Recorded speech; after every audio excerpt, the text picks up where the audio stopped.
price of freedom is death. We're coming to get our check.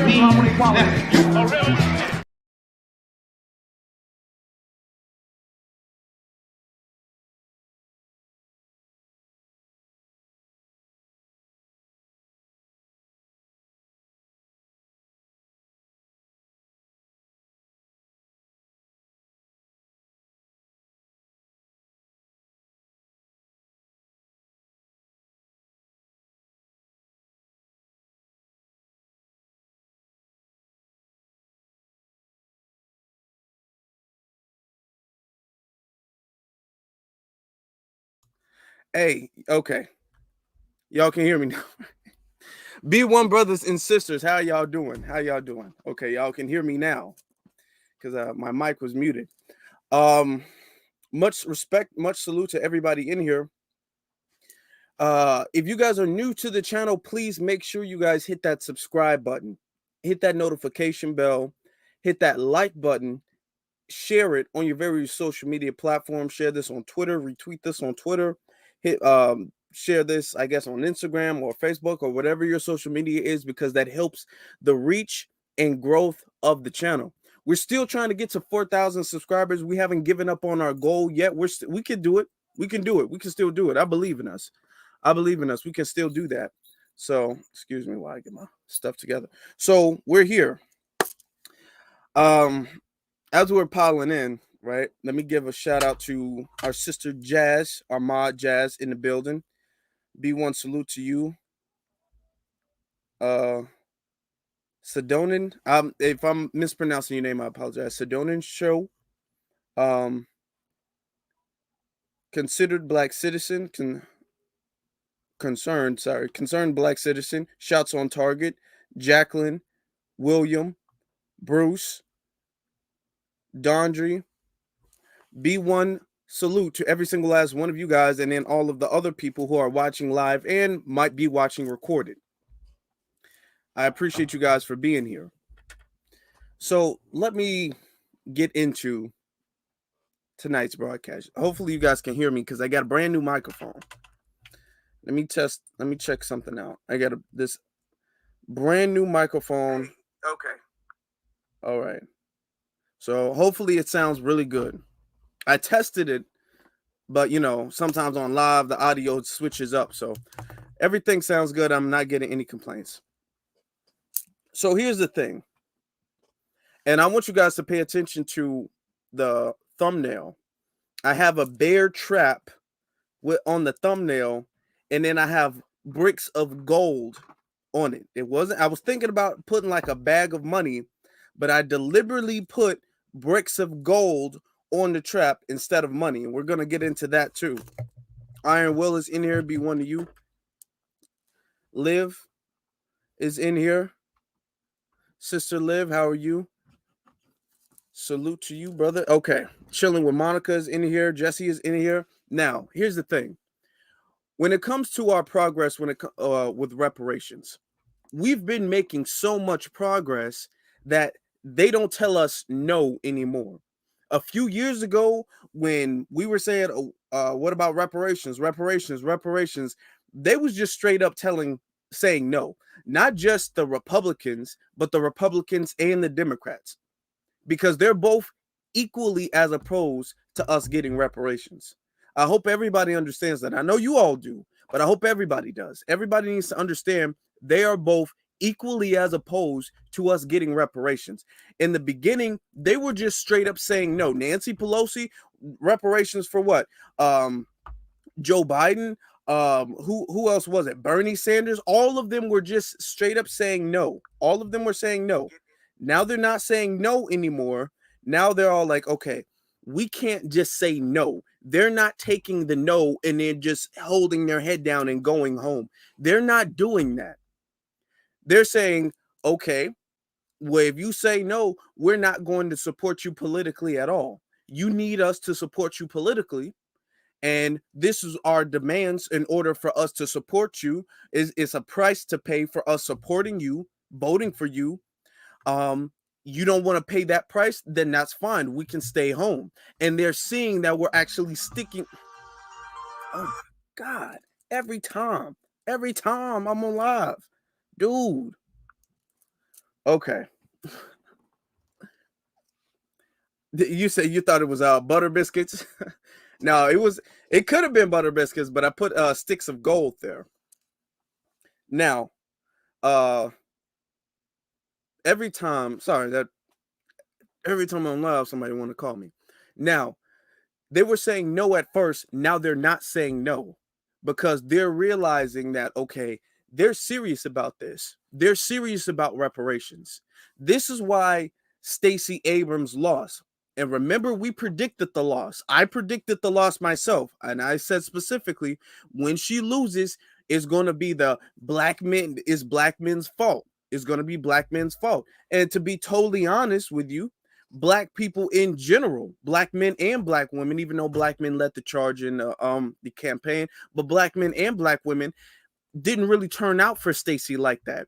They like to point at certain numbers. That's why you have to kind of understand how to read data and read statistics, because if you don't understand it, somebody can give you a chart and it can be very, very misleading.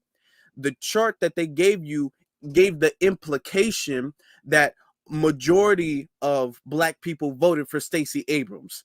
It was just the white folks who didn't, and that's why she lost. No, the thing is that the majority of black people who voted for Stacey Abrams, but all together, the whole state of Georgia, there wasn't a lot of black support for Stacey Abrams. Stacey Abrams got less black support than she did last time she ran. And that is because when we asked Stacey, we're making this reparations campaign. What do you think about slavery reparations? Stacey straight up said no. Stacey said no. And I made a video about that. Stacey was all like, no, I'm not cool with reparations. That's not what I'm on. Stacey said that. She was like, okay, reparations is cool, but you have to put Native Americans in there. It can't be just black folk. So I'm like, okay. All right, then. That's cool. Stacey Abrams lost. This is why Stacey Abrams lost. Yeah, you can't take the fizz wearing dude serious. Exactly. So they're seeing that we're very serious and we're very consistent in our campaign for reparations. So now what they're trying to do is they can't say, no, we're not giving you reparations. Forget about it. Because, like, I'm not going to lie, a few years back, generations before, they would have said, hey, y'all not getting reparations. That's just not happening. Forget about that. And they were like, oh, yeah, it is. Oh, okay. I guess we're not getting it. Now we're not doing that. They're like, forget about reparations. No, we're not forgetting about it. And we're going to keep reminding you about reparations. And they're seeing that now. So now we're making this big push. We're moving the needle forward. We had that reparations rally last month. We're moving the needle forward. So now everybody has to talk about reparations. Now they're all like, damn, now we got to sit down and really have this conversation because they're not letting it go. So what they're trying to do is they're trying to set up booby traps. They're trying to set up things that's going to sabotage reparations in the long run. That's why we're having this program tonight.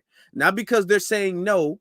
Well, some of them are still saying no. Don't get me wrong. Some of them will say no to the end of time. However, not that all of them are saying no, but even the ones that are saying, yeah, sure, reparations is amazing, it's perfect. They're saying that, and they're trying to put a little spin on it. They're saying that with a little booby trap ahead. So that way, when we get in, when we're moving forward, we're going to get steered in the wrong direction. And that's what we're going to have this conversation about. Judah Queen is in here. B1 sister. Let me, we're going to get to the guy in the fez, but let me look at this one. This thing, hold on. Right here. Now, our brother Torian Rain, he did a video on this earlier today. So if you guys have not seen that, you guys definitely want to check that out. Before you do that, please make sure you guys like this video. All right? Please. I appreciate that. Let me see. I hope this is the right one, right? Okay, yes. It says, Rhode Island's reparations program will allow white residents to apply for funds. First off, just off the title alone, That is not reparations. There is no way this could be slavery reparations talking about white residents can apply. There was no white slaves. There was none of that. Let's continue. Okay. And once again, shout out to our brother Torian because he did a video on this earlier today. Or he did it before, but it broadcast today. The Washington Post reported on Tuesday, November 29th, that a reparations program in Rhode Island will allow its white citizens to apply for access to the funds. Okay, that's what they're saying. Mayor George Elzra, I think that's how it's pronounced. Elzra, I heard people pronounce it like that. Mayor George Elzra approved a $10 million budget for the Providence Municipal Reparations Program in November. And this quote, folks mention all of the reasons why it shouldn't be done. There's a lot of folks, frankly, that thought it would never get done, end quote. He thought the Providence Journal he told the Providence Journal on November 18th. In August, the Providence Municipal Reparations Commission elected not to issue direct payments to residents, instead agreeing to fund different initiatives promoting equality. So this isn't even direct cash payments. They're not even cutting the check when it comes to this. This is saying, you know what? We're going to just create our own programs. This is just programs. This create initiative promoting equality. What does that mean? That could literally mean anything. Nobody knows what that means. Now, did they do that to Ukraine? Did they go to Ukraine and be all like, you know what? Instead of giving Ukrainian citizens the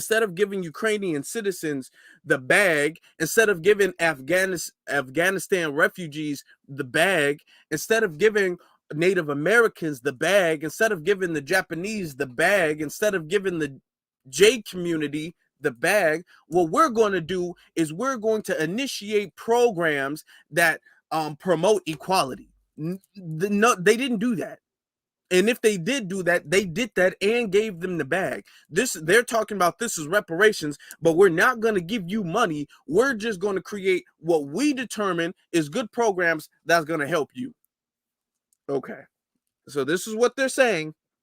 It continues to say more than 1 million will go towards home ownership, financial literacy, workforce training, small business, grants, and more.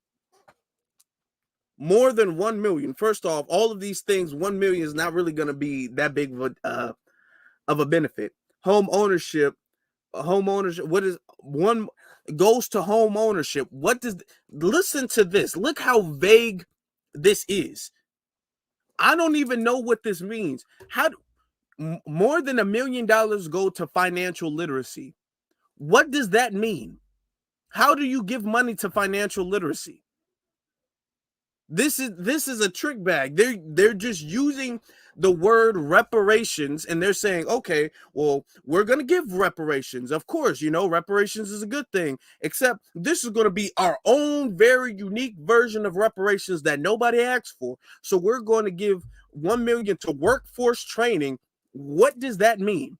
That means that you're going to give reparations to some white organization to train people to work for them. That is what workforce training means.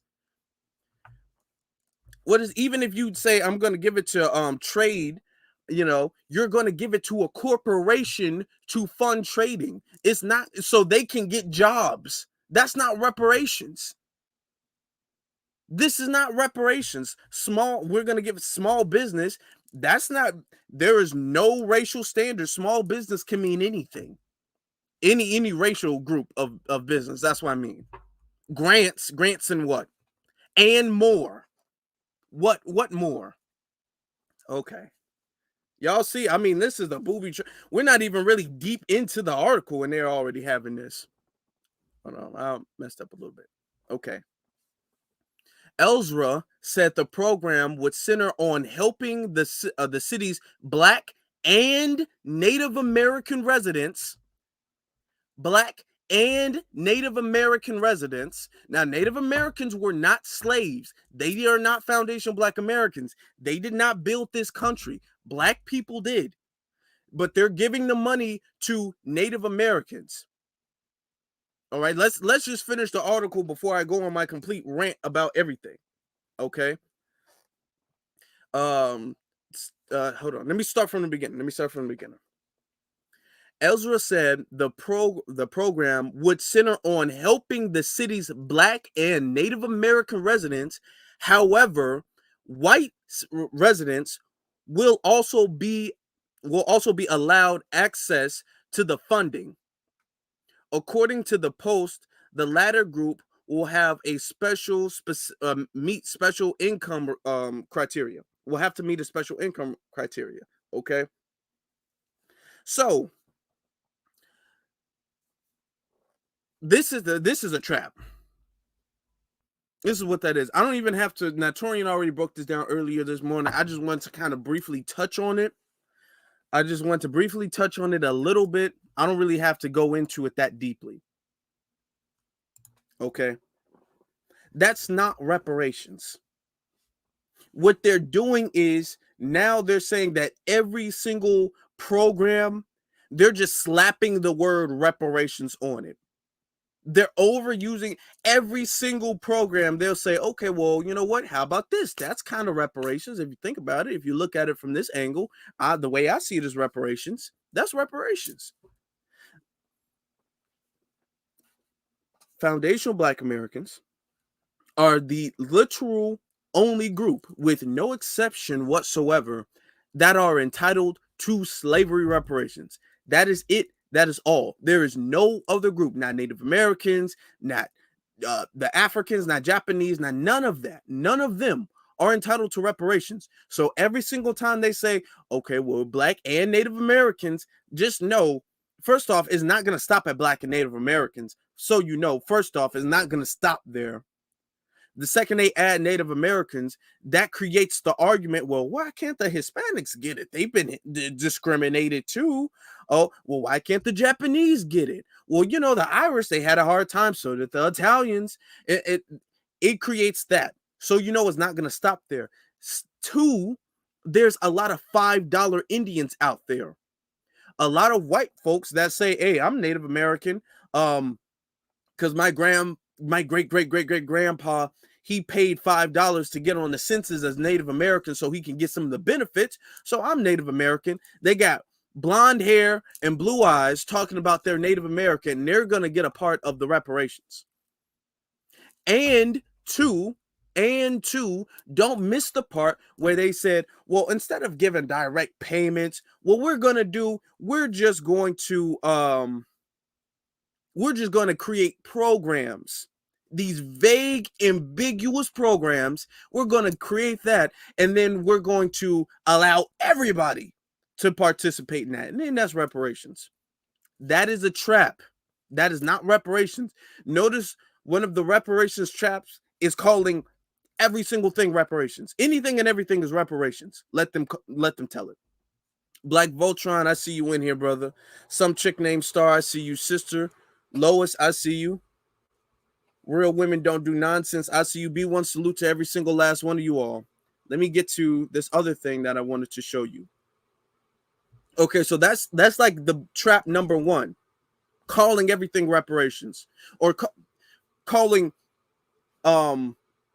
programs is not direct cash payments, but they're calling it programs, business loans, house loans, mortgage loans, school grants, all of these things. They're calling that reparations. That's what they'll do. They'll say, okay, well, we would just call it a program, but we're calling all of these little programs and equity initiatives, we're going to call that reparations, which is going to mainly benefit them anyway. If I pay to train you to work a job and you work for me, then I'm going to get most of the money anyway. So that's trap number one. Trap number two, now this doesn't go in like an order, so y'all know. I'm just, going off of what I'm pulling up at the time. Trap number 2 is getting people. Now, this, so y'all know, is not going off of an order. Trap number 2 is getting pretty much anybody to say what reparations is. Getting the most illogical, nonsensical person to say what reparations is. What we need is gold. What we need is Bitcoin. Or what we need is land, even though you can get the money and buy land, whatever land you choose. But instead of that, you give us land. This is trap number 2. Okay. These people with the Fez hats. Now, I know a lot of people have been talking about them. A lot of people have been talking about these folks with the Fez hats. Okay. Now, I'm sure you guys have seen this already, but I definitely got to speak on it. So I'm going to play it. I'm going to mute myself so it doesn't echo back. I'm going to mute myself, play it, and then circle back.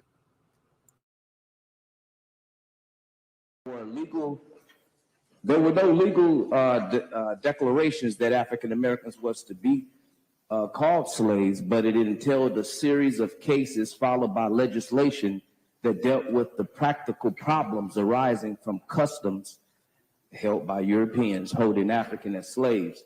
So I'm gonna just cut that part here and get into what I really want to say.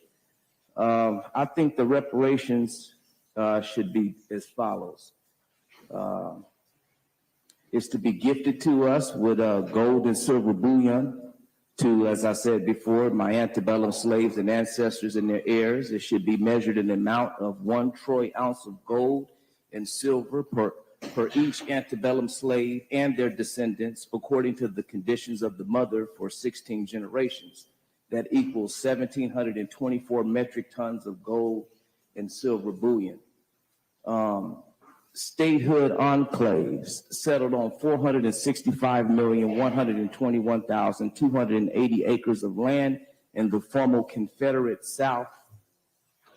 That's an equitable remedy, and that's what a society would look like to me had not we been enslaved by them. I like to go on more and more, but what I am kind of... Okay, that's pretty much enough. That's pretty much enough. And our brother TV, he broke this down pretty much Saturday and Sunday. So there's not really much I need to do about it. Not really much I need to say about it. But the thing is that no, absolutely not. Anybody who's all like, we need some alternative currency, we need this, we need that. No, I don't. Listen. This is their booby trap. Okay, they promote black people like the Fez dude who will come up there and then they'll say things like, well, reparations, cash payments, that's not going to be a good thing. Cash payments, that really is cash payments. What we need is gold. What we need is silver. What we need is no, we don't need. First off, this dude doesn't even make any sense. Now, I'm not going to go on necessarily and repeating the same thing that Jason Black said, but I looked up how much a troy ounce of gold and a troy ounce of silver is, because he says a troy ounce of gold, 1 troy ounce of silver per, I guess, descendant of antebellum slavery. Okay.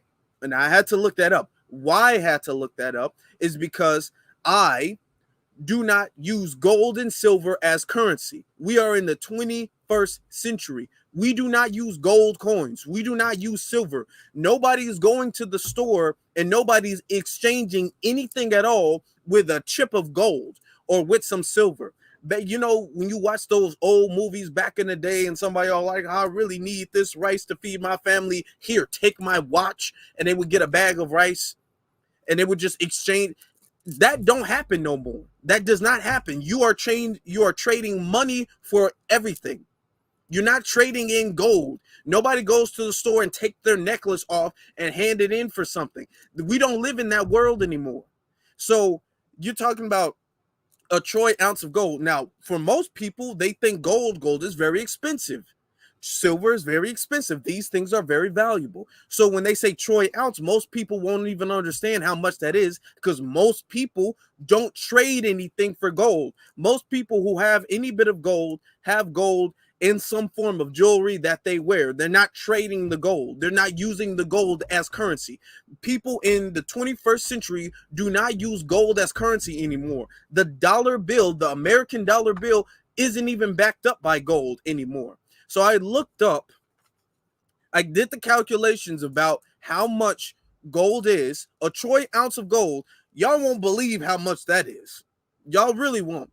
But a troy ounce of gold is $1,792.80. Just repeat that.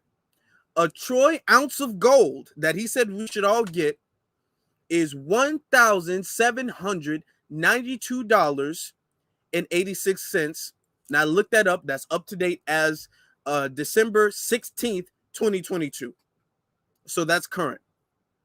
Now I know some of y'all might be all like, yo, well, he did say silver. He said gold and silver. So I looked that up. I looked up how much a troy ounce of silver is. A troy ounce of silver is $19.41. $19.41. So adding that all together, he's saying what our slavery reparations should be, okay, is $1,812.21. $1,812.21. $1,812.21. That is going to be our reparations. Okay. So exactly. Now that's even if there's no way you say that much plus times 100, that's 178,000. The thing is that when you, and I'm glad Jason broke this down, gold does not appreciate. There are things that depreciate and appreciate, and then there's things that just stay the same value. Gold doesn't depreciate, it doesn't appreciate. People are looking at it like, well, gold doesn't go down in value, silver doesn't go down in value, but it doesn't appreciate. And the thing is that when you get the gold, if I gave anybody in America today a gold bar, I just gave you a brick of gold, you would try to use that gold to turn it into cash, to turn it into dollar bills. You would try to exchange that gold for dollar bills. So what is the reason for you to get the gold anyway? Why are you adding all this extra stuff? What is the reason for adding all that extra stuff if you're going to use it for cash anyway? If you're going to try to turn that into cash anyway, there's no reason to do all this extra stuff. That's like that one person who would be in a math class and would be trying to do some super extra complicated version of the problem to get to the same answer. They'd be like 1 + 1 + 1 = 3. You add 3 ones up, and that equals the number 3. Be like, no, what you need to do is you need to divide that one, and then you need to add the divisions from that one into both of the other ones, and then add that together. So it's 1.5 + 1.5, and that equals 3. What did you do that for? There was no reason to do that. You just adding extra stupid steps. That's not necessary. And with your plan, we're not even going to get $2,000 if we get a troy ounce of gold and silver, which the only thing you could do with that is take that to like some type of gold jewelry exchange or whatever the case and try to get that for money. In which case, if you try to take that, if you try to take a stick of gold and a stick of silver, or not stick, a brick of gold, silver, coins, whatever the case is, you try to take that to a place which would exchange it, they're going to exchange it and they're going to try to make a profit off of it. So they're going to give you less money for the gold. So if you got $2,000 worth of gold, you take it to them. They need to make a profit off of it, so they would give you less than the $2,000. So we're not even going to get $1,000, $1,800, $1,200, $1,800, $12. We're not even going to get that. We're going to get less than that. That doesn't make any sense. That's it. And let me see. I'm trying to see if this dude, if I can catch when this dude was like making this threats. I wonder if that's the same dude. Let me zoom in. See if this is because I think it was a couple of dudes in the feds hats. But let's finish what he had to say. Confused about is this should be on a national level and not a state level. As you know, when California entered into the Union, it was a so-called free state, not a slave state. Got you. So I believe that the correct platform is to be on a national level. You got to get it to that point. We don't want to be paid in fiat notes. We want to be paid in silver and gold bullion. Well, then we can back our own currency and fund our own repair. Contracted with the Federal Reserve Bank, they don't owe us reparations. Private banking housing in Europe. So it's a lot of red tape that goes with that. I do want reparations paid, but not in fiat notes. It definitely needs to be in precious golds, metals, silver, water, scarce resources. We need the ability to develop in enclaves. So I just need you guys to put that on the agenda. Thanks. Okay, so that's not that guy, but it was some dude, and I'm looking something up right now. It was some dude who was sitting up there, God saying something like God's cursed America and da da da da da. Like some dude was just doing the damn most with it, and all of that threatening, that stuff is booby trap number 3. Despite all that stupid Fez talk about gold and coins and all of that stuff, which you would try, there's nothing you can do with that. We live in the 21st century. There is nothing you can do with a brick of gold except turn that into dollar bills. Most people today, we are so far removed from using gold, silver, copper, all of that stuff. We are so far removed from using that as currency that if I gave you a brick of gold, you wouldn't even know how much that gold was worth. Most people today, they don't know exactly what is the difference between 4K gold, this K gold, that K gold, what makes it that K. The thing is that it's added with other minerals and stuff. Like, most people don't understand that because most people only use gold, all of that stuff, as jewelry to wear. So if you buy jewelry, if you work at like the place that sells it, maybe you might know that, but nobody's gonna use it as that. Nobody at all. Now we're going to get into, hold on, that's not what I meant to do. That's not what I meant to do. Now we're going to, speaking of threats, now we're going to get into the next type of booby trap. What I call the raw nigga booby trap. And so y'all know, if you guys, let me just pause this real quick. Now on Twitter Spaces, you guys have seen me. For the people who have seen me in Twitter Spaces, some of you guys aren't on Twitter. I understand that.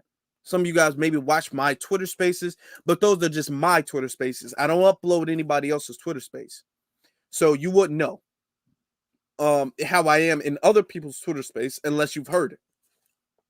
But for the most part, I try my absolute best not to be an argumentative type of person in Twitter.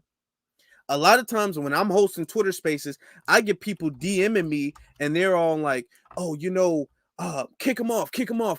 I'm all like, no, let me let him speak. Let me be fair. Let me let her speak. Let me let her finish. Let me be fair. I try to be as fair as possible. There's a lot of people all like, man, this person. I'm like, nah, I understand what I mean. Okay. It says, Please drop the live stream link.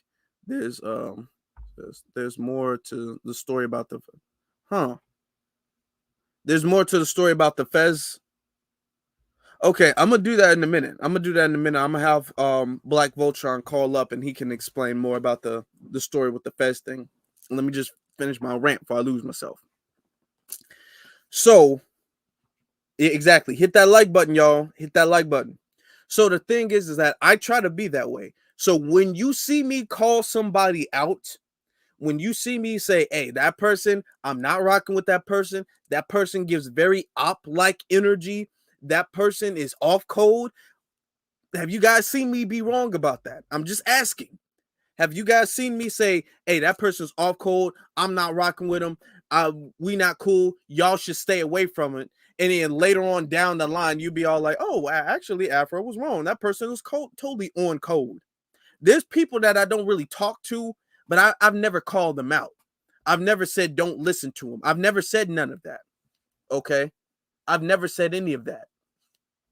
But when I call somebody out, when I say, hey, that person's an op, that person's off code, that person's an agent, when have I been wrong? When have I said that about somebody and then that person turns out to be, I say, oh, yeah, you know what? My bad, guys. I was tripping. Because I don't say that off the first thing. It takes me a while. It takes me multiple times interacting with that person for me to tell for myself and then for me to say that to you guys. Before we go, Cyberdyne, thank you very much for the $9.99 super chat. Tell like it is, Afro. Absolutely, that's why I'm here, and thank you very much for your super chat and for being here. Now, before we get into it, let me give Black Voltron this link, because if there's more to the Fez story, I definitely want that to be explained. So I'm gonna have Black Voltron jump in real quick, and then we're gonna get you Dion Jenkins, which is somebody I called out. I called Dion out a while ago, and I had people all like, you know, Dion's heart's in the right place. His heart is in the right place. I'm like, no, man, no. Dion is giving very op-like energy. He's giving agent-like energy. I called it then. Like, he gave a very weird vibe. A lot of people was looking at it like, Dion, you're giving a very weird vibe, Dion. I don't know. I'm not sure about you. Okay. So this guy, as we're waiting for Black Voltron to get ready, the link is right there. It says, Afro, can you trace your lineage back to the slave ship? Can I trace my lineage back to the slave ship? I can trace it back to actual slavery. I can trace it back to the plantation that my family was on in Texas, if you're asking. But to the actual ship, I haven't been able to trace it to the actual like ship. I haven't gone back that far. I have gone back far enough to know the land, the plantation land that they were on, though, that they were slaves. So I have traced it. So okay, here's Black Voltron. He's on. Black Voltron B1, brother. How you doing? Mic check 1 2. Can you hear me, bro? Yes, sir. Hey, good evening, everybody. B1 salute to you, sir. Thanks for having me up. Thanks to everybody in the chat. B1 salute to y'all too. And just wanted to give you guys some info and stuff. I was at the reparations hearings both days, Wednesday and Thursday of last week. And them Feds dudes were literally trying to dominate the conversation and stuff. It's like a whole team of them. And according to a couple brothers and sisters with like Brother Chris and a couple people with the CJEC and AARC, these are like grassroots organizations that have been on boots on the ground, as far as the reparations battle. These dudes go up and down the state of California for these reparations hearings. And all they do is make the same points over and over and over again. So it's like a team of them. They're not all connected, because one dude, like two of them had like red fezzes, one of them had a black fez, but it's still all plebiscite babble. The whole point of this is to take the focus off reparations, for the collective, the Foundation of Black Americans here in California, and just get caught up with the foolishness and stuff. Like one of them Negroes had, red fez, old ass, Ricardo Tubbs 1984 Miami Vice suit on with some red Jordans and stuff. So I'm like, nigga, please, okay, Negro, please. You up here to make you up here looking like a goddamn clown to make everybody look stupid. Now this is going worldwide, ladies and gentlemen, across the white mainstream media, and you trying to make a fool of all of us. Mm-hmm. The whole point is distraction. Turn the reparations meeting into a goddamn clown show. Take the focus off of reparations. It's like looking at these plebiscite battling fools, and then pretty soon it's, oh, them Negroes ain't serious. They don't really want Mm-hmm. reparations. Look who's representing them. These are agents, y'all. You seeing COINTELPRO 2.0 live in effect right now by having these clowns up here. They putting on the damn plantation plebiscite battling festival. That's Mm-hmm. all this shit is. These are agents. So this is to take away the focus off the people who are actually up there. These are only like, there's only like, maybe 5, 10 of them. All right. And they circulate. They go in teams and stuff. They look at the previous reparations task force hearings. You'll see these same Negroes talking these same points. All right. And of course, the media is focusing on them instead of focusing on the overall reparations goal. Okay. Which is, getting money for Foundation of Black Americans. The other point I want to say is, they keep throwing out these numbers and stuff. If you were in the reparations meetings, Chairwoman Camilla Moore said that, you know, those numbers are false. The white mainstream media made that shit up.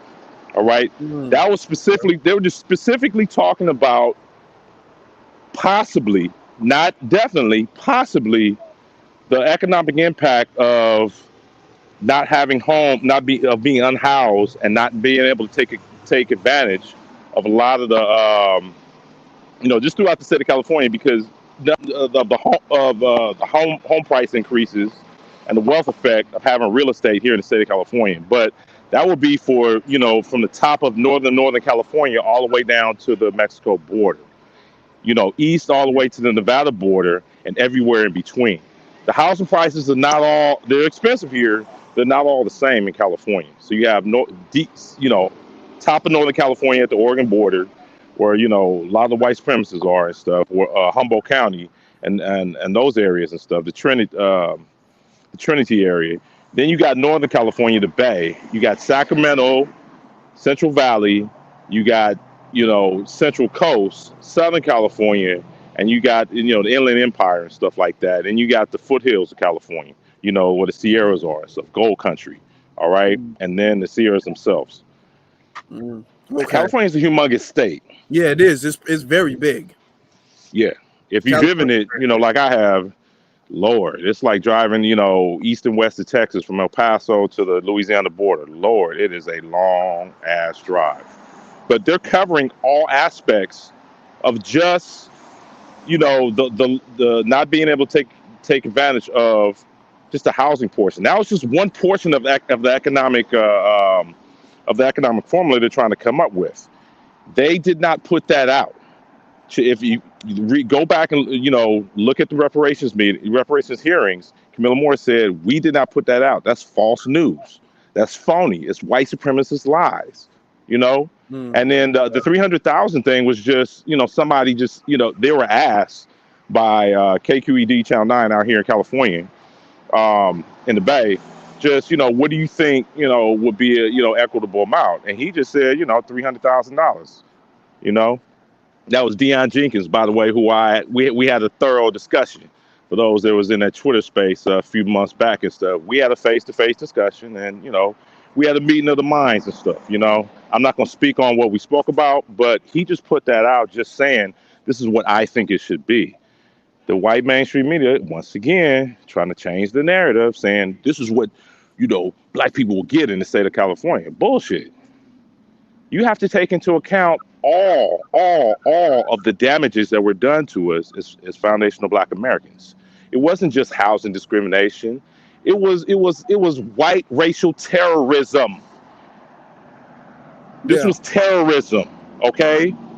And then the compounding effects of not being able to take advantage of the wealth effects of slavery. Okay, you got to remember, y'all, if you follow California history, there were black people at the 1849 gold rush who were slaves of the miners who came from down south, Midwest, and back east. They were slaves, y'all. Even though California was not a slave state, there was slavery in California. Most people don't know that. All right.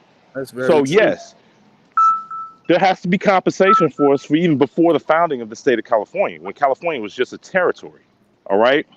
You damn right we got to be compensated for it. There's a story. I wish I had information right now, but I'm headed to work.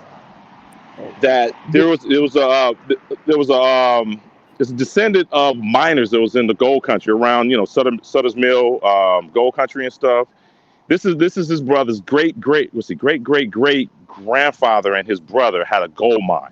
This is during the gold rush in 1848 and 1849. These were black people. These white supremacists came, literally just took the gold mine by gunpoint and threatened to lynch them and sent them back to Mississippi. Stole it outright. What would that gold mine be worth from 1849 all the way up to 2022? And the compounding effects of taking that gold, reinvested into business, reinvested into real estate, back when you could buy a house for $50 to $100 of 1849 money. The compounding effect, the wealth effect of that. Come on, this family could have been billionaires. Taking that gold, invested in the railroads, taking that railroad investments, put them into early stocks of AT&T when Alexander Graham Bell was still alive and building the first telegraph system. Taking the wealth effect of that and investing in the stock market in the panic of 1907 when stocks dropped. The 1929 stock market drop. These would be their great grandparents, great grandparents, their grandparents, their fathers and mothers. All that wealth effect could have been compounded to the point where he's sitting on 100 million, 500 million, 2 billion, 10 billion, 20 billion. Who knows what type of investments? They would have got into the dot-com boom, bought Apple when it first came out in 83, 84. When it first went public in the early 80s and stuff. Google when it first went public in the late 90s and stuff. Think of all that wealth effect that could have happened if that we were allowed to have, if we didn't have the white racial terrorism of slavery, Jim Crow, convict leasing, the redlining, the greenlining, the not even taking advantage of Proposition 13 here in California, which allows you not to pay, the true taxes from like 1978 all the way up until now, 2022. That's passed down from This is like a tax credit that gets passed down from generation to generation to generation. As long as you don't sell the house, this is strictly for the state of California. This is another reason why our homes here are super exorbitant in prices and stuff. The compounding wealth effect that black people were not able to take advantage of it. And let's not even get into World War I and World War II not being compensated like the white GIs, with the GI Bill. Being able to buy businesses, being able to buy homes, being able to go to school, all for free. Come on. Absolutely. You make It's not even get into the destruction of black towns. I've been to Allensworth. All right. I took my daughter down there. All right. You know what it sounds like when you go down there? Nothing. It's silence. Plus, it's super quiet. Plus, it's death. Just because it might just it's in California, but you have to think, if they got the bag in California, if they were millionaires, billionaires in California, they could have invested that in other places where black people live. So they could have in Texas. They could have helped with business. Like, for instance, that's how white people move. They get the bag in one place and then they start investing in businesses outside of where they live. Just because they live in California doesn't mean that all of their investments are in California. So just because these black people, they could have been rich in California, been all like, okay, well, we see this one place that's going on in New York. They could have started investing in there, all around the nation. This could have been a nationwide benefit for black people. So it's not just a loss for black people in California either. But I want to ask you this question, though. Yeah, go ahead, bro. Because I don't know much about the Moorish temple like that. I do know that they, of course, they had fez hats, right? What? So you're saying that like there's different types of people in the Moorish Yeah, temple, or they're there's different, different. They right? got different sects. So it's like there's, you have the general Moorish Science Temple, but they got different sects, different organizations. They don't all fuck with each other. So some of them wear fezzes, some of them don't. Some of them that wear fezzes are not going to the same mosque or temple that all the other ones go to. So it's like a loose collective. They're all more science temples, but it's kind of like Crips and stuff. It's like you got different sets and stuff or sects, but they all Mm, don't fuck with each other, and some of them beef with each other and shit. So it's like it's like any other organization. You know, some of them agree, some of them don't, but they overall have that. They all talk that plebiscite battle though, unfortunately, mm, which in turn makes us as black people look silly when it comes to a serious discussion on reparations. yeah, it That's the does. thing that pissed me off the most because it's like y'all turning this into a clown show. And of course, as usual, white mainstream media, they always gonna focus on the worst of black people, like we used to when we was kids and stuff. We get on TV, instead of the media showing somebody who's articulate, strong, confident, well prepared, highly intelligent, you know, they look for the worst of black people. They look for them niggas with no teeth, smoked out, based out on that crack rock, and they give them the microphone and let these fools run their fucking mouth, just as an effort to make black people look silly. All right, the whole purpose is to destroy our image as black people. And if Mhm. that's what it takes to neutralize this reparation movements, make it turn this into a clown show, they're all gonna do it. They're all gonna do it. I believe they're agents, but I could be wrong. But I believe so too. regardless, they're doing damage, severe damage to this reparations movement because it looks like bullshit. And then I wasn't even able to talk at the end because these niggas, these same Negroes are taking up all the goddamn time. They'll sit up there and say you got 3 minutes. These niggas run their mouth for like 6 minutes, 10 minutes and stuff. They come with charts. They come in with these props and everything. Then they set up their little table and shit up outside the meeting. Dude, they're here to dominate and take over the conversation instead of letting everybody talk. They just say, fuck it, we gonna talk about what I want to talk about. Fuck the rest of Mm, you niggas. It's selfish. It yeah, was selfishness, man. It's just like you didn't need to run your mouth that long and stuff, take up all the time. And when those of us at the end of the line who want to speak, okay, they go from like 3 minutes, 2 minutes, then 1 minute. Oh, we ain't got no more time because we got a hard stop. Part of that's the task force. They should be regulating the time. Just cut the mic off of these people. Like that, like the woman who came 2 days in a row and want to, just take up all the time and talk for like 5 or 10 minutes straight. And put on, have a soliloquy and stuff like that. No, no, no. That's why we need more of us on Code Brothers to be coming to these reparations meetings and speak. They're gonna have another one in San Diego, I think January 20 and 21st. They'll have their last one, the very last one is gonna be in Sacramento. So I'm gonna get there early. February 20th and 21st. We talk about being on code and putting in the work, boots on the ground, but we got to show up. It was brothers and sisters flying from Philly, sister from Texas and stuff with the new Black Panther Party. She spoke. It's open to everybody. But those of us here in California who are on code in the new black media, part of Intelligent Black Society, got to get up here and speak. yeah, absolutely. We got to counter the narrative of this foolishness because they're gonna keep coming. Just let you know, there's gonna be more of them probably for Sacramento because they're gonna really show out. I don't know about San Diego, but Sacramento, they're gonna be there. They're gonna try to show Absolutely. out and act the motherfucking fool. We have to be here to change the narrative. We must. It's like we can't have this foolishness going on ad nauseum because the legislators are looking at this. The assembly members are looking at this. They have to vote on the recommendations the task force makes.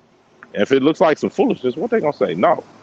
Oh, they're gonna be like, we want to give it to them, but look, I mean, you got these fast ass dudes that are talking silliness. We need gold. We need 100 troy ounce of gold. It's like, nigga, that's only $178,000. Maybe not. It's not even $200,000.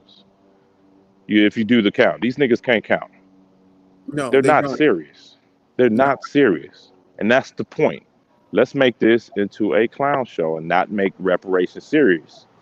Because $200,000 here in California, especially here in the Bay, ain't gonna give you shit. That I mean, it helps, yes, but the cost of living is so sky high. Why do you think we got so many homeless people? Because of the lack of trickle down wealth effect of having, generations upon generations upon generations of wealth. People sold their mama's house for like, 50, 60, $100,000, and now the house is shoot up to $1 million. And now you got foreign investors buying up, huge swaths of single family homes. These are like, it's like you got Chinese black, corporations. They're like BlackRock, who just constant investing, and keeping the making the supply of real estate extremely scarce here. So we have to get on the ball. We have to step it up. There's only, if we don't take the bull by the horns and take it away from these plebiscite battling niggas, we're gonna lose this. And that if California loses, that means the rest of the country's gonna lose. And They're gonna go ahead. But what's important about that is, and I was just about to bring this up with the Deion Jenkins thing.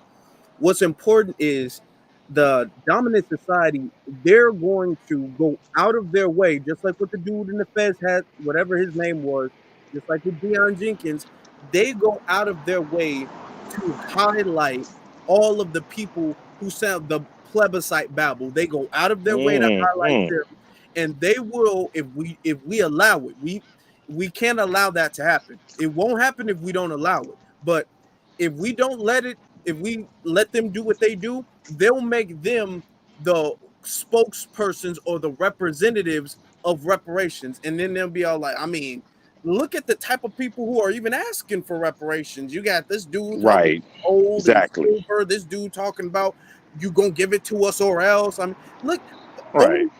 What they'll say is, what they're trying to get at is only crazy black people are asking for reparations. Thank you. Look at these crazy niggas. Thank you, Afro. I mean, that's essentially going to be the narrative. Look at these crazy niggas. I mean, they're already saying it. Like, if you go look at, like, on Twitter or, other social media, you got these white supremacists out here talking about these crazy niggas thinking they going, I'm not paying for these niggas. This is what they're saying. I don't know. I'm not giving these goddamn niggas a dime. Yeah. Look how crazy they act. Mm-hmm. And this is they're trying to frame the narrative. So we, on the real, whether it's Southern, Central, Northern California, black people, especially foundational black Americans, we got to make our claim known. We got to speak.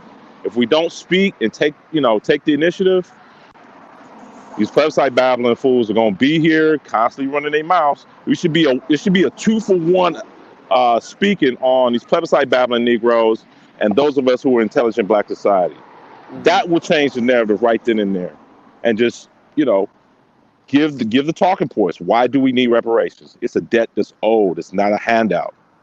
This is redress, repair from damages caused by white supremacists who attack black people, our ancestors, based on the color of our skin, and continue to do so in 2022, 2023, 2024.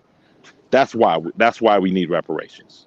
Keep it clear, keep it concise, keep it 100% real. Give the history, and stay away from the plebiscite battle. Stay away from the foolishness. We don't need to keep talking ad nauseum. My God, this, and you're gonna give us 120 ounces, and I don't want cash. No, I want cash from the franchise tax board or the state controller of the state of California. The same checks you get on the tax refund, the same checks I want for these reparations. You can cut the check, pay the debt, cut the check, pay the debt, cut the check. It's owed. You don't say that when your bills are due. All right. When somebody does work for you, you don't say, "Oh, that was a long time ago." No, you pay that. You pay that person. When you got to pay your PG&E utility bills, East Bay Mud Water, you don't come out and say, "Well, that was a long time ago. I don't think I have to pay it." No, you do have to pay it. It's called being a responsible adult. And for responsibility as a nation, the nation needs to repair foundational black Americans the same way you repaired Native Americans, Japanese Americans, Jewish people, all of which none of us, or our ancestors attacked these people. It was done by white supremacists. And Absolutely. They still got their check. and still getting it, as far as the Jewish people. So pay the debt. Shit, you got non-citizens getting checks. My tax dollars, my state of California tax dollars, they get money from me. If we want to talk like they're talking, shit, I didn't do nothing to them Afghans. What the hell they getting all these tax funds from? They're getting free health care, free money to start businesses. I didn't do nothing to these Ukrainians. That's in a whole nother country. Why are my tax dollars being used for some non-citizens, illegal immigrants from Mexico, Central and South America? Didn't nobody tell them to come up here? They should have made their own little countries great. It ain't my fault that their country's a mess, but they're still getting money. They're still getting checks. They're still getting social services paid for by the citizens of the state of California and the United States of America. Damn it, you gonna pay us too. Fuck that. Fuck that. Run me my check. Pay the debt, cut the check. End of story. Absolutely. I'm gonna let you go, man. Thanks for having me up. I hope I brought a little bit of clarity to the whole situation and stuff. You did, and I'm glad that you were there, because we need somebody who's a part of Intelligent Black Society who can be there and who can record, and that's what we all need to be on. Like exactly what Black Voltron said, we need everybody needs to be on that. Whenever your state is having one of those things, whenever you can make it, y'all need to be there. Y'all need to be recording and speaking. Because they'll put the feds heads dudes there and they'll let them talk for 5-10 minutes, take up all the time, and then say, well, these are the people who are asking for it. So, these are the people who are asking for it. So we can't let that happen. Much appreciated, bro. Afro Elite. I'm going to drop down now. Be one to the fullest. Be one to you, Black Voltron. Thank you very much for being here. Thank you. Welcome. Now, that was Black Voltron. Gave us some good facts. Shout out to Black Voltron for being there. Now, I want to show y'all something real quick. Now, remember, we was talking about Dion, and this is why it's very important. These are some of the booby traps that get laid. I saw Black Alpha in here. I wonder if he's still in here. Beatzilla's in here. Be one to y'all. Cult-like personality. Thank you very much for the $10 super chat. There will always be off-code behavior. Let clowns be who they are. The serious FBA will counter the BS. Exactly. There's always going to be people who are bad representatives. There's always going to be people who just don't make sense, who don't know anything, who want to speak, but they don't know, who shouldn't speak. There are always going to be people like that. All we need to do is we need to overshadow those people. That we have a thing in our community where we got to get rid of everybody who doesn't make sense. No, we don't have to do that. What we have to do is we have to step up and overshadow the people who don't know what they're talking about. When they get up there, when they talk about gold, silver, Bitcoin, land, all of this stuff, when they talk about that, be all like, well, I know the data. I know how much this is worth. I know how much this is worth. I know when this happened, what this happened. You saw Black Voltron. He was able to give the dates. He was able to give where this happened, when you know it like how he does. If he got up there, he would make all of the Fez heads dudes look like idiots. That's what we need. We don't need to go out of our way to lock them away so they don't speak. No, we're not going to be able to, that's not going to work anyway. We just need to overshadow them with intelligence. Now, I want to get to this clip. This is from Dion. And like I said, we were talking about people who are out there acting as if they're representatives. This is from Dion. I want y'all to listen to this. It's only like 20-some seconds. But that's all they needed.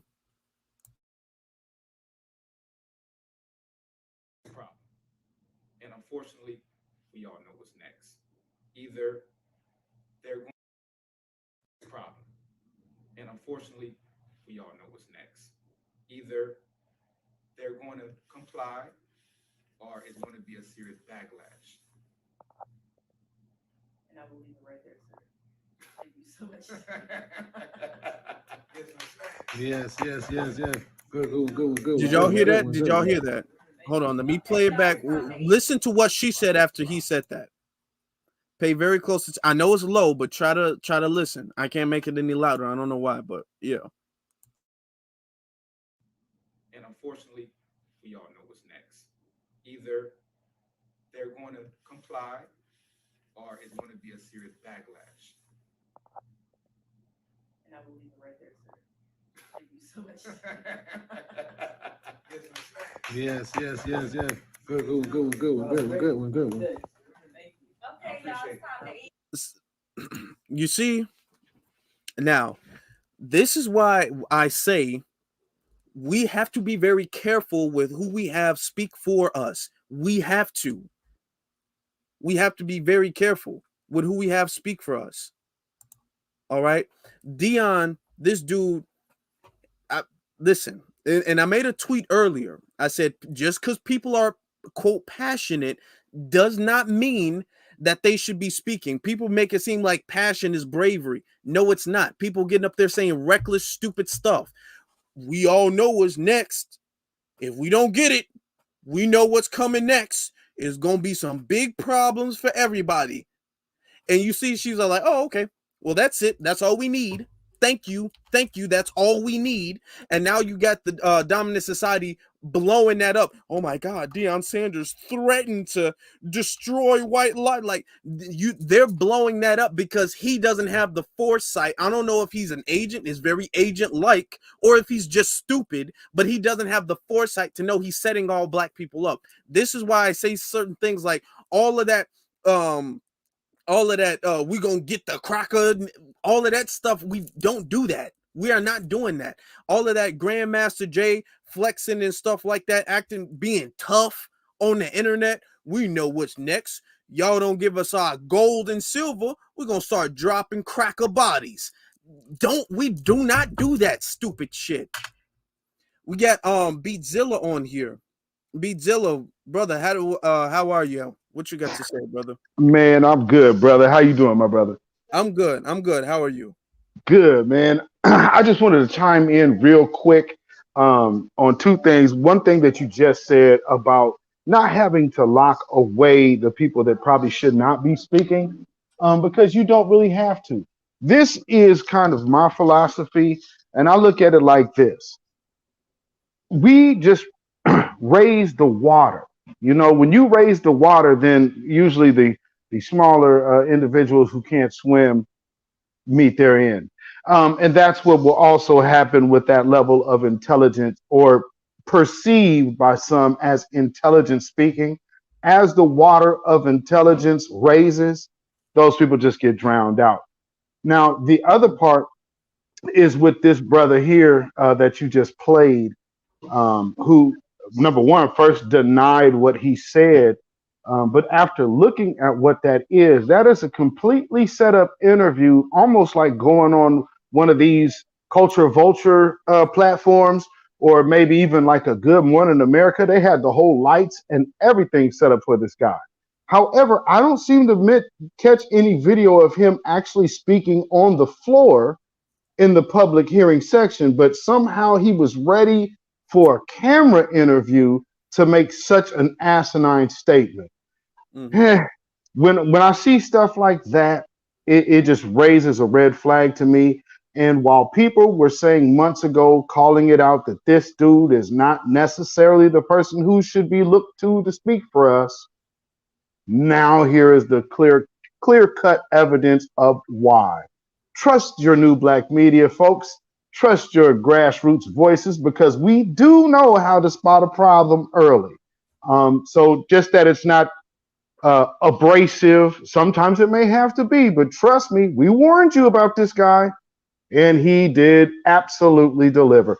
So I just wanted to come in and chime in on those two things, brother. I'll let you get back to your thing, man. I'm sitting back here chilling and enjoying, brother. Thank you very much for coming, and thank you for giving that, because you made a very good point. Nobody saw him speak. But he happened to be there for an interview, a setup interview. So they picked him out the bunch to have the sit-down interview with the lights and cameras. It's not like they were just walking around with a microphone and they were all like, hey, what do you think about this? What do you think about this? What do you think about this? No, they picked him specifically out the bunch for him to be all like, well, unfortunately, we know what's going to happen. There's going to be a serious backlash if we don't get our paper. that you sound like a gangster. That sounds like a vague threat. And you see, after that, they were all like, "Oh, okay, interview's over. That's all we need. Thank you very much." And you got the dudes in there laughing. This dude doesn't even know he either does, and even if I give him the benefit of the doubt, he's stupid and made that decision. Made a decision to say that. This is why I've been telling people, just because somebody might be passionate about something does not mean that they should be the spokespersons for that thing. They say, "Oh, your heart's in the right place." Your heart's in the right place. That's not enough. Your brain has to be in the right place too. Your heart being in the right place isn't enough. If you're getting up there, be all like, "Hey, I really want reparations and I really want this and that and everything. And if I don't get it, I'm just start burning houses down." And then you got some dumb niggas like, "Man, that's what I'm talking about. That's what I'm talking. You ain't scared of the crackers." No, that's stupid. That's dumb. That's going to set us back. You sitting up there acting all bold and reckless and saying stupid, reckless stuff because you think it makes you stand out, and you think that's the type of stuff that's gonna get people who attention. You're gonna get a lot of headlines, yes, but you're pulling the movement back. You're being an anchor for the movement because all of the dominant society, what they're gonna do is they're going to work together against your ass. Let me explain that. What that means is it's the left media who gives the platform, because the right sides, they oppose to reparations just like the left does. But the thing is, what the left does, they'll give a platform for black people to speak against reparations, or for black people like the dude with the Fez hat and Deion Jenkins, they'll give them the platform to say crazy stuff, and then they'll kind of elbow, and then the right media, the alt-right media, they'll go in and say like, "Oh, you see, they're trying to give reparations to Negroes, and these are the Negroes, and see, we've been telling you all black people want to kill white people, and see, Deion Jenkins, he said it, and like, this is what they do, is they're working with each other, and they use dumb niggas to go up there, and they be all like, "Oh, well, unfortunately, what's gonna happen. We don't get our money by next month. I'm gonna send my people after y'all, and y'all gonna seriously regret it." Well, oh my goodness, thank you, Deion. Thank you, Deion Jenkins, for that interview. Thank you very much. That's all we need. And you sitting up there laughing like you really did something, dude. So that's the tactic, that rah-rah nigga stuff. And I've been calling that out. All that rah-rah nigga, we gonna fight the white man, and we stop. I am 100% advocate for black people defending themselves. I am 100% of black people practicing their Second Amendment rights. I am 100% advocate for that. I am 100% opposed to black people saying anything that is going to get them in trouble in the future. I am 100% opposed to black people making threats on the internet. I am 100% opposed to black people saying certain things that makes all black people look like a bunch of terrorist organizations. I am 100% opposed to black people sitting up there acting as if they're going to commit some type of terroristic act. I am 100% opposed to that. That is not self-defense. That is a lot of times that's ops being put in place. A lot of times that's what that is. But I'm opposed to that, because even the black people are like, "Yeah, what we need to do, we just need to go bust down City Hall, stomping with our shotguns, and we need to show them how serious we are." No, that's not what we need to do. You idiot. You sit down. You need to stay in the house. You don't even need to leave outside. That's not what we need to do. Now, this is why I'm saying they're ops. These are ops. These are ops. And that's just me giving the benefit of the doubt and saying he's stupid and not an op. But to be totally honest, I'm more on the side of this dude is an agent. That's agent talk. Getting up on camera, threatening people. I want to get to something else too. We are really breaking it down. I hope you guys are liking this broadcast tonight. We got a lot of people in here. Let me show. What am I doing? I'm messing up. Let me show something else. This is another one of the booby traps. When their media gets handpicks black people who goes against reparations. I'm sure you guys have seen this. Okay, this is Faison speaking to Vlad of all people about reparations. Look into reparations.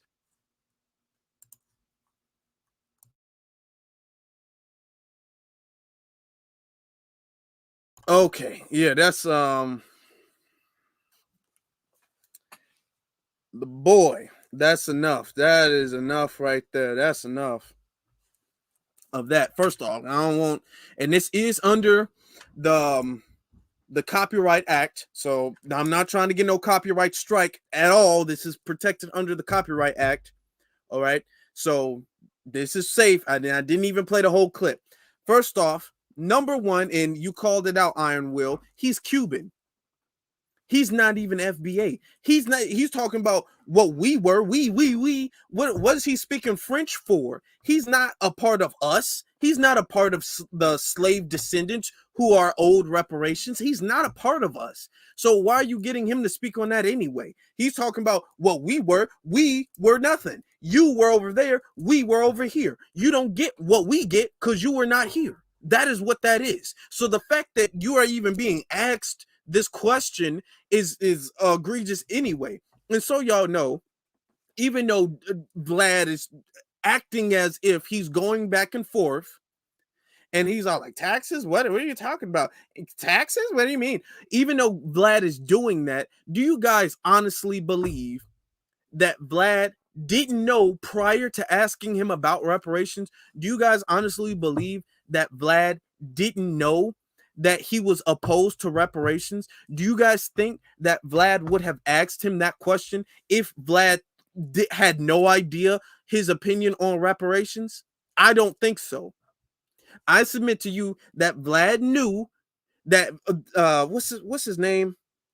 Faison. Vlad knew that Faison was opposed to reparations to some degree. He might not have known exactly what he was going to say, but he knew that he was opposed to reparations to some degree. So that's why he asked him for that, because he wants him to get up there and he wants him to say, hell no. What y'all gonna do is y'all gonna spend it on Cadillacs and whiskey and weed and Jordans and all of these the stereotypical black stuff. He pretty much knew that.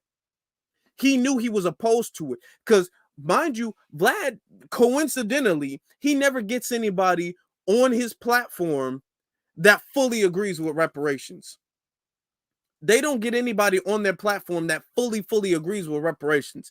It's always, well, niggas ain't gonna spend it right. Niggas don't know what to do with reparations. What's gonna happen is they gonna get reparations. They're gonna buy some drinks and weeds and some shoes, and that's what they gonna do.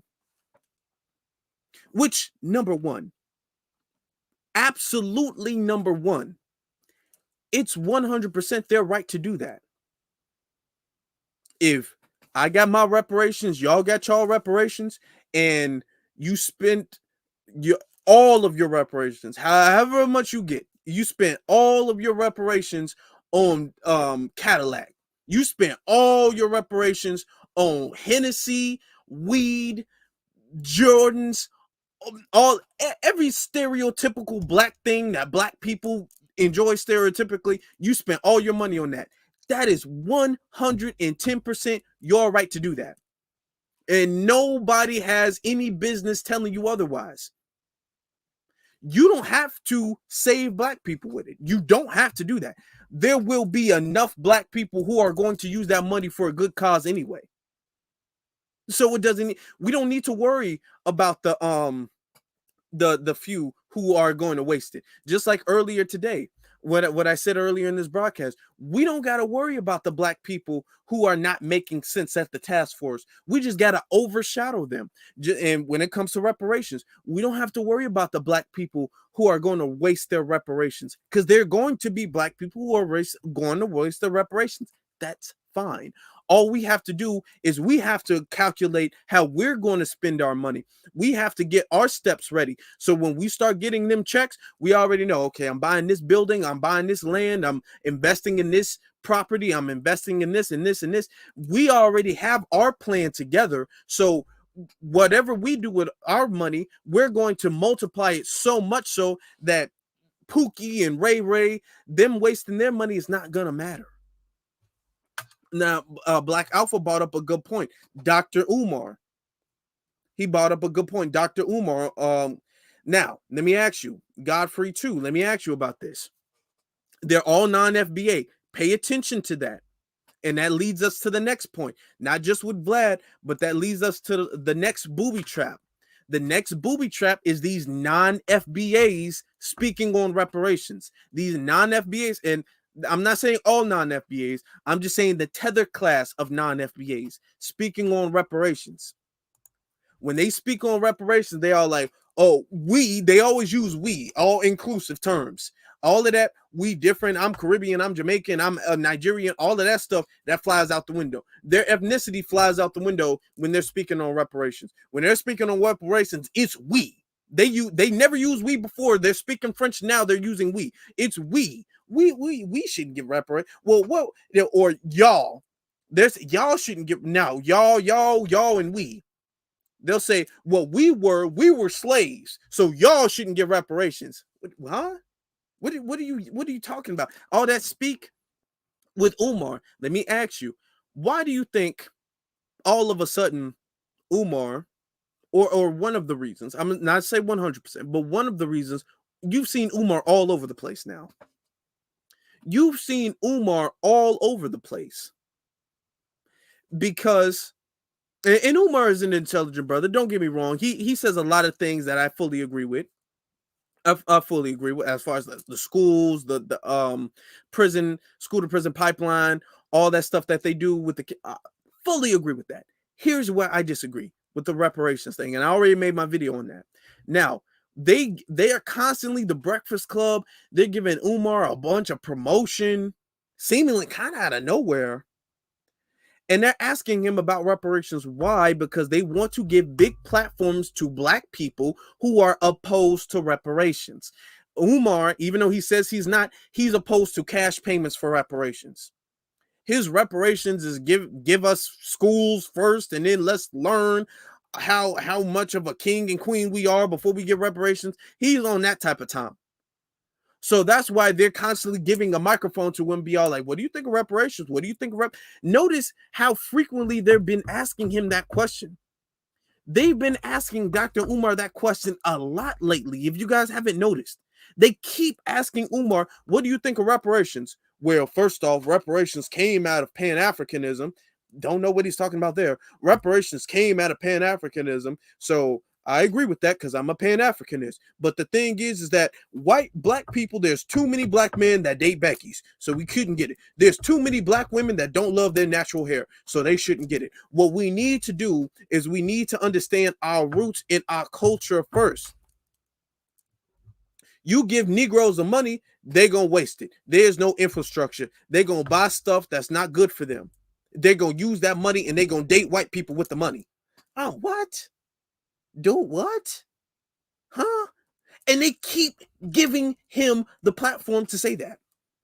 And like I said, I don't disagree with everything he says, but when he talks on reparations, he's dead wrong and shouldn't be talking on it because he's not even FBA. He's not even FBA. What's the other? Godfrey. Godfrey's not FBA. This dude, Faison's not FBA. They're getting a lot of non-FBAs to be the spokesman. That's one of their booby traps. I want to show y'all this real quick. Where's the tweet? I had it pull. Okay, there it is. I had to pull it up. I had to pull that up. Y'all enjoy this content. Please make sure you guys like so a lot of people can see so we can grow this platform. Can you zoom in? Shit. All right, there we go. Now, I don't even know how to pronounce this woman's name. I don't know even how to pronounce this woman's name. Don't give a damn. Just call her Miss Tether. Make that bigger for y'all. So Miss Tether over here says 77% of Black Americans feel they deserve free money from the government for being Black. And they feel it's fair to ask innocent white, Hispanic, Asian Americans to pay for their historical grievance. And this comes from, I think this is the Pew Research Center. Yeah, this is, yeah. The Pew Research Center just recently did a study, and 77% of Black Americans compared to 18% of white Americans support reparations for descendants of enslaved people. So a solid majority of Black people support reparations. That's almost 80%.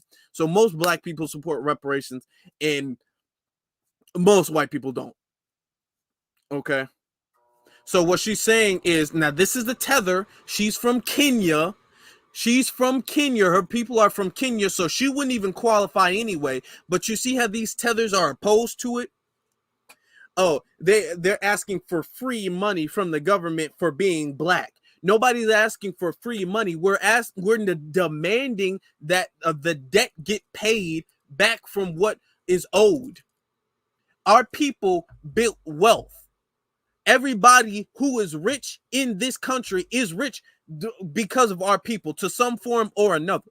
Everybody who is living in this country is living in this country because of our people. There was no country before America. Before this place was the United States of America, this was not a country. This was a land with multiple different villages and maybe lands and whatever, but it was not like a country with a government and all that. That's not what this land was before America came and built and expanded America. Before it was the colonies, before the colonies even got here, the 13 colonies, it was us. We were here, and we made it to where they can have the colonies, to where they can have America. We built America. Everybody who is benefiting off of anything in America is benefiting because of the work of our people. So she's coming over here leeching and benefiting off of our people's work, and she's talking about some free money. No, this is not free money. This is the work that our people built, that our people didn't get the benefit from. That your ungrateful, lazy, unaccomplished people got a second chance from. You talking about free money. That's what y'all people get. All of the tethers coming over here talking about, well, Black Americans, y'all just want free money. Y'all just want free money. This is not about no free money. If y'all talking about free, y'all talking about handouts, that's y'all people over there getting handouts. Y'all people are the ones who got over here and got a second chance because y'all grandfathers, y'all great grandparents, y'all ancestors, they failed in their country. They're losers in their country. They could not get it done in their country. They could not build wealth in their country. They cannot fight the government in their country. Not only could they not do it, maybe they could do it. Actually, let me give them that. They could do it. They were unwilling to do it. They would not do it. They would not fight against their government like our people fought against ours, like our people are fighting against ours. They couldn't build, well, they could build wealth. That's why all the white people taking it, but they're not fighting against it. But our people fought, and you guys are getting the free handout by coming over here in the first place. Coming over here, that's y'all handout. Talking about the government's giving us free money. Y'all come over here for free. You didn't pay to come over here. We built the road. We had to suffer all the blood, sweat, and tears for y'all to come over here, and then for y'all to be all like, damn, y'all want some free money just for being Black? You can take your Black ass back home then. Y'all can take your Black ass back home. And the second we say that, they be all like, brothers and sisters, I don't understand. We are all Black people. And the government is doing this to me, and you do not understand the struggles that we have to go through. No. Y'all want to come over here? Y'all want to talk y'all shit? Y'all can do that on the canoe because y'all came over here with $5, right? Y'all can take y'all $5 ass back to Kenya, and y'all can go over there and y'all can be great over there because this ain't y'all business. This is not y'all business. And you see the dominant society promotes these tethers coming over here and promotes them coming over here saying stuff against our reparations. That's disrespectful. That is very disrespectful.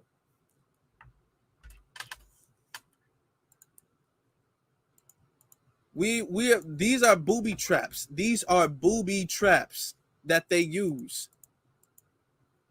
Okay. They come over. Let's try to summarize everything, wrap it all up.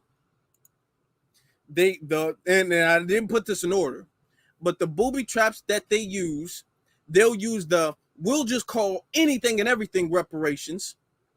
We'll call the free lunch program, that's reparations. We'll call a backpack giveaway, we'll call that reparations. We'll call this parade, that's kind of reparations. We're throwing out free candy. That's free candy is like reparations, right? We'll call anything and everything reparations, and then we'll let everybody else come. That's a trap. Anybody else coming, anybody else, Native Americans, Asians, Hispanics, all of that, black and brown shit, all of that stuff, that's not reparations. That's not reparations. Don't call it that. Them calling everything reparations, that's a trap. Them calling things that are not cash payments reparations, that's a trap. Gold, that's a trap. Silver, that's a trap. Bitcoin, that's a trap. Land, that's a trap. All of those things are traps. Them letting them Fez hats, not knowing plebiscite, just got out of a 15-year prison sentence, jail babble niggas, them giving them the microphone to speak, that's a trap. They shouldn't get the microphone to speak. I just want to say that our people have suffered from this land, and what has been taken from our people should be given back. So what our people need is blood. What we need is blood, because blood was taken from us when they whipped us with lashes, and blood would leak from our lashes. So what we need 100 gallons of white blood. What we need gold, so we can build our own banks. We need gold and bricks. We don't even want y'all to build the banks. We're going to build it ourselves. So give us gold, give us bricks, give us trees. We're going to cut our own wood. Give us the forest. Give us a whole forest, and we're going to cut our own wood, build our own banks. Give us gold and silver. All right? That's what we need. What we all need to do, give us our own birth certificates. We can give us pencils and pens, and we can write our own names on our birth certificates. I am going to be Optimus Prime. Do not call me Kevin anymore. My name is Optimus Prime. My name is Optimus Prime. The more from now on with gold, I want a crown. We all kings and queens. We should all get crowned. All of that stupid stuff, and then the white media just eating it up. They just loving it, eating it up. Oh my God, look at them. They're the Optimus Prime. The Optimus Prime said that he wants a crown for reparations. They're gonna eat that up. They are going to eat that stupid shit up. Okay, that. Then you got the rah niggas like Deion Jenkins over here. Y'all know if y'all don't give me reparations, you know what's gonna happen, right? I'm just saying, it's probably in your best interest, like some gangster mob, probably with rings on the thing and a big fur coat. Like, hey, I'm just saying, by midnight, I'm gonna need my reparations, or else things might get pretty bad, pretty ugly for you. Get a big ass cigar in his mouth. Oh, yeah, you saying reparations? You saying my money? That's a trap. That's a trap. I'm assuming that he's an agent. I'm just gonna assume that. Okay. Then you got the tethers coming over here. What we need is tax exemption for all black people. We need tax exemption. Even though I wasn't a descendant of slaves, so I don't really count. We need tax exemption. But why we need tax exemption is because when we were fighting in a civil war, we were not considered people. We were considered taxes. That the Union, you know why the Union and the Confederacy, they didn't fight over slavery. They fought over the right to consider us taxes, because they was trying to get in tax evasion. Abraham Lincoln didn't want to pay taxes. That's why he started the Civil War. So what we need is black people don't need to pay any taxes, because we are so used to being taxes. Plus, all y'all niggas gonna buy weed and stuff anyway. So just take taxes off of my thing. That tether shit. That stuff, that's a sabotage. That stuff gotta go. All of these things, this is because we are making progress with reparations. This is because we're having reparations rallies. This is because we're having task force that are actually giving money, even though the money's not enough. We agree on that. But they're actually talking about, hey, we're gonna have to start cutting the check. We're gonna have to start moving this needle forward. Because just saying no, like we did 3-4 years ago, that's not gonna work anymore. We can't just say no to these niggas now. They're not taking no for an answer. So they're trying to set up little things. They're trying to set up little booby traps, and it's our responsibility to know what they are, so we can avoid that. So anytime we see anything, be all like, no. That the person in the feds has Mr. Optimus Prime. He doesn't speak for us. He don't speak for us. No. And that's how we move forward. We move forward not because we move forward not because we can get rid of them. We can't get rid of tethers. We can call them out, and we've been doing that. We can call them out, and we can say, hey, they don't speak for us. I keep forgetting the dude's name. I keep forgetting his name. Faison, you not getting reparations, no way. You don't get to speak on it. That's like a veteran, and this is the analogy that you guys can use if you guys were ever in a task force or anything like that. One of the most clear, perfect analogies you can use is if Army veterans are trying to have a program to benefit Army veterans, I, as someone who is not an Army veteran, I have no right to say that they don't deserve that. I have no right to give my input and try to change what they're trying to get. I'm not from that Army, so it doesn't apply to me anyway. That wouldn't apply to me regardless. That with that, because nobody can really argue with that analogy. Because what they try to do is we all black, and to some degree, we all suffer from racism. Be all like, okay, well, this is about slavery, so only certain people can apply. If this was about World War II and this was World War II benefits, you can't say every American citizen gets World War II benefits. Every American citizen didn't fight in the war. Only the people who fought in the war get these benefits. So only the descendants of slaves gets reparations. It's that simple. It's that simple. We can get this. We can and will get reparations, but we just have to avoid the traps so we can speed up the process. That's it. Because then we're going to get caught in the trap, and they're going to be like, well, black people, and then they're going to slip in Native Americans, and then next thing you know, the Hispanics, then the Asians, then the Europeans going to come in. No, we don't need that. We don't need that. That's it. We just keep it focused, keep it laser focused, keep it simple. That's it. That's all. The naysayers, yep, we just debunk the naysayers. Most of the naysayers that I've seen are tethers anyway. They're tethers, or they're scared Negroes who feel like if they got the money, and they're scared because of this. They're scared because of this. They feel as if they got the money, they would fumble the bag. If they got the money, they couldn't turn that money into power for themselves. They feel like if they got that money, it would make them a target. If they got that money, they would fumble the bag. So they don't really want reparations. There's a portion that say they want it, but they really don't want reparations. And all we got to do is we got to be a louder voice. For every tether that says anything against reparations, we need to retweet the person who debunks them more. We need to make sure we put them on blast. Hey, you don't represent us. You're not even a part of this conversation. That's what we need to do. It's very simple. It's very simple. We just need to stay focused. We just need to stay focused, family. But with that being said, we've been on here for a good minute. We had a good game. Shout out to every single last one of you guys in the chat room. Shout out to Black Voltron. Shout out to Beatzilla, who came in and gave us some good words of advice, some good information about what's going on with the task force, what's going on with Deion Jenkins. Stay away from that dude.